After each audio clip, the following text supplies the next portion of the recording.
करके फिर आपका डिज़ाइन होता है, ये डिज़ाइन कैसे बना, क्योंकि यहाँ की हिस्ट्री ये थी कि हमेशा यहाँ रोड बहा है,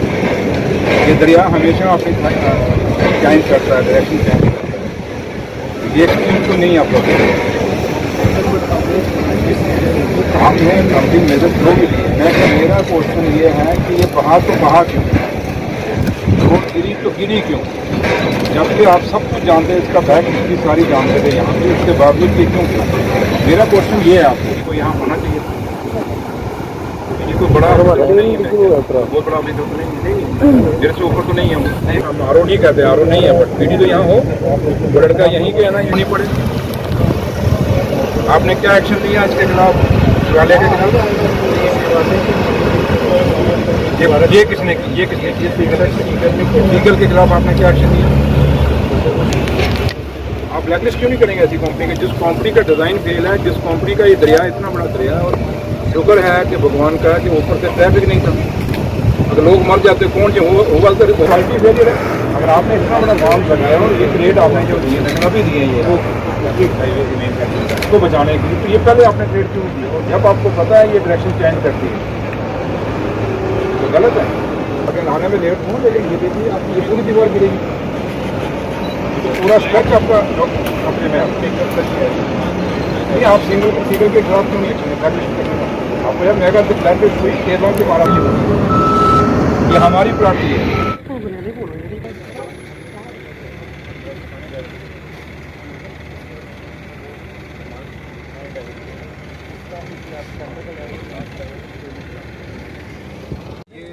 है आपके पास डिजाइन, बोला ना तो लगाना था भैया, डिस्प्ले करके रखना था ना आपने। है क्या ये कहाँ से, मैं कहाँ खड़ा हूँ, मैं इस पॉइंट पे खड़ा हूँ, ये रोड है, ये वाला जो रोड जो आना लीजिए, ये वाला सर्विस रोड, ये रोड है, ये डैमेज। अब मैं ये कह रहा हूँ इस पोर्शन को यहाँ का पूछ रहा हूँ, आपको इसको प्रोटेक्ट, यहाँ गिर गई है उसको प्रोटेक्ट करना है। मैं पीछे से बात कर रहा हूँ कि देखिए आपका पूरा वो पानी डाइवर्ट है इसका, तो ये एक्सपेरिमेंट करने के लिए तो आप आए नहीं। सर ये डिज़ाइन मैनेजर साहब आपने एक डिज़ाइन की, वो आपका फेलियर हो गया, आज आप एक दूसरा डिज़ाइन कर रहे हैं, अब इसको लगा रहे हैं, इट्स मीन कि आप एक्सपेरिमेंट कर रहे हैं। ये एक्सपेरिमेंट के लिए रोड तो नहीं है। ये रिस्पॉन्सिबिलिटी किसकी होनी चाहिए, अगर डिज़ाइन फेल हुआ तो किसकी रिस्पॉन्सिबिलिटी होनी चाहिए? कहीं ना कहीं तो रिस्पॉन्सिबिलिटी हम खाली कहें सीगल की है, तो खाली हम सीगल को भी नहीं करने। माता चीची के चरणों में हम आए हैं, और यहाँ पे जो ये पूरा नेशनल हाईवे का जो एक पूरा रास्ता था, एक रोड था, वो बह गया पानी में। और ये हमने ये सोचा था, क्योंकि माजी में हमेशा हमने कई बार देखा कि यहाँ पे रोड बहता था, टूटता था, क्योंकि दरिया अपनी डायरेक्शन चेंज करता था। और हमें ये उम्मीद थी कि अब ये नेशनल हाईवे का इतना बड़ा प्रोजेक्ट यहाँ बना है और अब ये सेफ्टी हो गई है, बट ये मैं हैरान हूँ यहाँ आके देख के कि इतना बड़ा स्ट्रेच जो है, कम से कम भी मेरे 200-300 मीटर जो है स्ट्रेच यहाँ पे पानी में अनसेफ हो गया। और यहाँ ये पता लगता है कि जब मुझे आके यहाँ पता लगा, क्योंकि जो पहले डिज़ाइन इन्होंने किया वो डिज़ाइन का फेलियर है, जो कुछ हुआ, क्योंकि जो रिटर्निंग बाल बनाई गई उसका जो डिज़ाइन किया गया, इनका जो नेशनल हाईवे अथॉरिटी का जो कंसल्टेंट था उसकी गलती माने, नेशनल हाईवे अथॉरिटी की गलती माने। अब ठेकेदार तो ठीक है, ठेकेदार एक बिजनेसमैन है, उसने अपना बिजनेस करना है, अपना काम करना है, पैसा कमाना तो चले जाना है, बट टेकर तो हम हैं। जम्मू कश्मीर की सरकार इसकी टेकर है, और जम्मू कश्मीर के लोगों ने इसके ऊपर चलना, और हिंदुस्तान के कोने कोने से लोगों ने इस सड़क पे चलना है। और ये कहीं, अब शुक्र है अब ये कहीं कोई लोगों की यहाँ कैजुअल्टी नहीं हुई, और या कोई गाड़ियाँ नहीं बही, या कोई गाड़ियाँ नीचे नहीं गिरी। तो इसलिए मैंने खुद अपनी आंखों से, क्योंकि बड़ी शिकायतें आ रही थी और मुझे बड़े लोगों ने फ़ोन भी किए, मेल्स भी किए मेरे ऑफिस में, तो आज मैंने फिर प्रोग्राम बनाया कि मैं चलूँ। और इसलिए मकसद एक ही था, मैं अपनी आंखों से देखना चाहता था, क्योंकि ऑनरेबल चीफ मिनिस्टर साहब ने भी कहा है कि खुद जाके देखो, वो ऐसा क्यों हुआ कि इतना बड़ा हिस्सा क्यों बह गया। तो लिहाजा जो मैंने देखा और कुछ चीज़ें मैंने जो नोटिस की हैं, कुछ मेरे अपने डिपार्टमेंट पीडब्ल्यूडी के जो इंजीनियर्स मेरे साथ हैं, मैंने इनको भी कहा ये देखेंगे, एक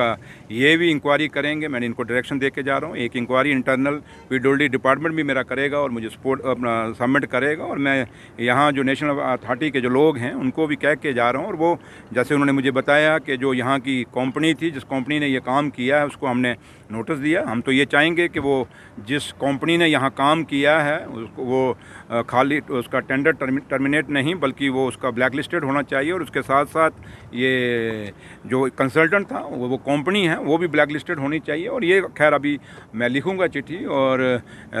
यहाँ तक नेशनल हाईवे अथॉरिटी का पूरे दिल्ली के अंदर हम चिट्ठी लिखेंगे, और जो भी लोग इसके जिम्मेवार हैं, क्योंकि ये सड़कें लोगों के लिए बनी हैं और लोगों को इसका फ़ायदा होना चाहिए, और एक बहुत बड़ा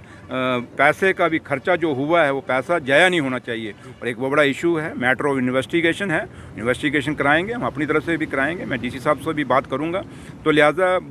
मकसद यहाँ आने का यही था कि हम देख रहे थे, क्योंकि काफ़ी सारे प्रोजेक्ट जम्मू कश्मीर में नेशनल हाईवे अथॉरिटी के चल रहे हैं और मॉर्ट्स के चल रहे हैं, तो कहीं क्योंकि बाकी भी कहीं फ्लाईओवर्स हैं, कुछ हैं, तो ऐसी चीज़ें नहीं होनी चाहिए। क्वालिटी से और डिज़ाइन से कोई कंप्रोमाइज़ हम लोग नहीं करेंगे। तो लिहाजा मैंने देखा है, जो कुछ ऑब्जर्वेशन है, कुछ मैं आपके सामने नहीं कह रहा, वो मैं खुद जाके ऑनरेबल सीएम साहब से, उमर साहब से बात करेंगे, और उसके बाद जो भी हमें एक्शन लेना होगा, चाहे इनकी नेशनल हाईवे अथॉरिटी के ख़िलाफ़ जो लिखना होगा, इनके ऑफिसरान के ख़िलाफ़ लिखना होगा, या ठेकेदार को क्या करना है, या दूसरी चीज़ें क्या क्या स्टेप लेने हैं, और हमने अपने लोगों के अपनी सड़कें हमारी बने, अच्छी बने, मजबूत बने, और जिससे हमारे लोगों को फ़ायदा हो, देश और दुनिया के लोग जो जम्मू कश्मीर में टूरिज़म के लिहाज से या रिलीजियस पिलग्रिमेज